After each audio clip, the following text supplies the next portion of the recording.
सारे मामलात अल्लाह के सुपुर्द छोड़ोगे तो फिर तुम जो 25 करोड़ या 30 करोड़ हिंदुस्तान में मुसलमान रहते, तुम्हारा क्या होगा? तुम कुछ नहीं करोगे, अपने हाथ पे हाथ रखकर बैठे रहोगे।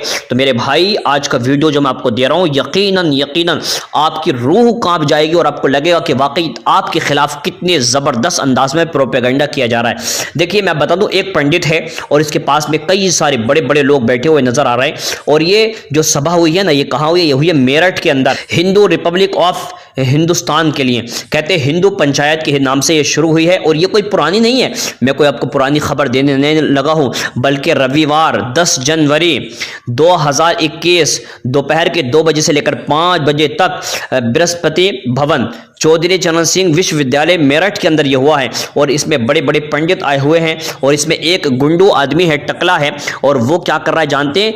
भाषण दे रहा। उसके भाषण के अंदर जो बातें हैं वो यकीनन बड़ी खतरनाक हैं। ये लीक हो गई है, मगर ये अंदर अंदर गेम चल रहा था, मगर लीक हो गई, मैंने आप तक पहुंचा दिया। मेरी गुजारिश है, इस वीडियो को आप इतना शेयर करें, अपने इलाके के मौलवी, मुफ्ती, अल्लामा, पीर जो भी हैं सबको पहुंचाएं। इसलिए कि याद रखें, जब परेशानी और दिक्कत आएगी ना, तो ये जो बड़े बड़े लोग हैं ये छोड़ के भाग जाएंगे, ये हिंदुस्तान छोड़ के भाग जाएंगे, अपने बच्चों को लेकर भाग जाएंगे। और यहां पर जो भी पिसेगा वो गरीब आदमी पिसेगा, वो गरीब आदमी पिसेगा। और हमारे ही बच्चों पर अत्याचार होगा, जुल्म होगा, उनको धर्म परिवर्तन करने के लिए धमकियां दी जाएंगी। उनसे कहा जाएगा अगर हिंदुस्तान में रहना होगा तो तुम्हें हिंदू बनना होगा।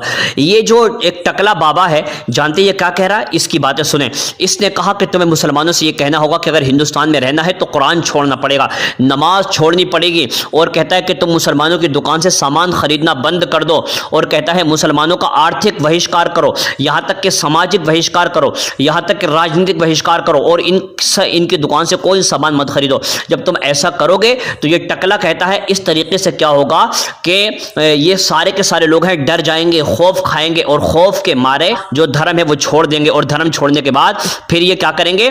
आपके धर्म में आ जाएंगे, हिंदू बन जाएंगे। देखिए, इस आदमी ने 2 बातें बड़ी काबिल गौर कही है। इसमें एक तो ये कहता है कि मुस्लिम और ईसाई को 2025 के बाद वोट का अधिकार नहीं रहेगा। और जब वोट का अधिकार नहीं रहेगा तो ये लोग क्या करेंगे? जो पायजामा पहनते हैं ये उससे पायजामे से पैंट में आ जाएंगे। और आगे इसने जो बात कही है वो ये कही है, ये कहता है कि अगर बहिष्कार करोगे तो आधे तो वैसे ही हिंदू बन जाएंगे, और अगर यानी नहीं बन पाए तो 2025 में जब हिंदू राष्ट्र बनेगा तो ये खुद ब खुद हिंदू बन जाएंगे। मेरा कहने का आपसे मकसद ये है मेरे भाई, अपनी औलाद की फिक्र करें। मौलवियों से कहें, मौलानाओं से कहें, मुफ्तियों से कहें, पीरों से कहें, उठो, कब तक अपनी खानका में सोते रहोगे? ये लोग लगातार प्रोपेगेंडा कर रहे हैं, सभाएं कर रहे हैं, और इन लोगों ने क्या क्या कर रखा है। लेकिन मुसलमान हाथ पे हाथ धरे हुए बैठा और कहता है कि जो होगा वो देखा जाएगा। क्या देखा जाएगा मेरे भाई? अब जो है पानी वो सर से गुजर चुका है, सिर्फ 3-4 साल बाकी है। इसके अंदर मुसलमानों को मुत्तहिद होना होगा, मुनज़्ज़म होना होगा, और कुछ ना कुछ लाही अमल तैयार करना होगा। मेरे भाई, मैं आपको नाउमीदी की तरफ नहीं लेकर जा रहा हूं, बल्कि मैं इतना कह रहा हूं, फिर भी मैं इस गंजे से कहूंगा, इस टकले से कहूंगा कि एक बात याद रखना, अगर तू ये समझता है कि तू हमें धमकियां दे करके अगर हमारे बच्चों को या हमारी आने वाली नस्लों को या हमें अगर हमारे दीन से फिरा देगा तो ये इसकी सबसे बड़ी भूल है। आपने देखा कि बर्मा के मुसलमान वहां से जो है अपना घर बार जमीन जायदाद सब छोड़कर आ गए, मगर उन लोगों ने अपना धर्म नहीं छोड़ा। तो जरा सोच, यहाँ का मुसलमान कैसे अपने धर्म परिवर्तन करा सकता है? ये तो, लेकिन फिर भी हमें हाथ पे हाथ रखकर नहीं बैठना, बल्कि हमें कोई ना कोई लाही अमल तैयार करना ही होगा। ये वीडियो आगे शेयर कर दें, जल्दी शेयर कर दें। अस्सलाम वालेकुम।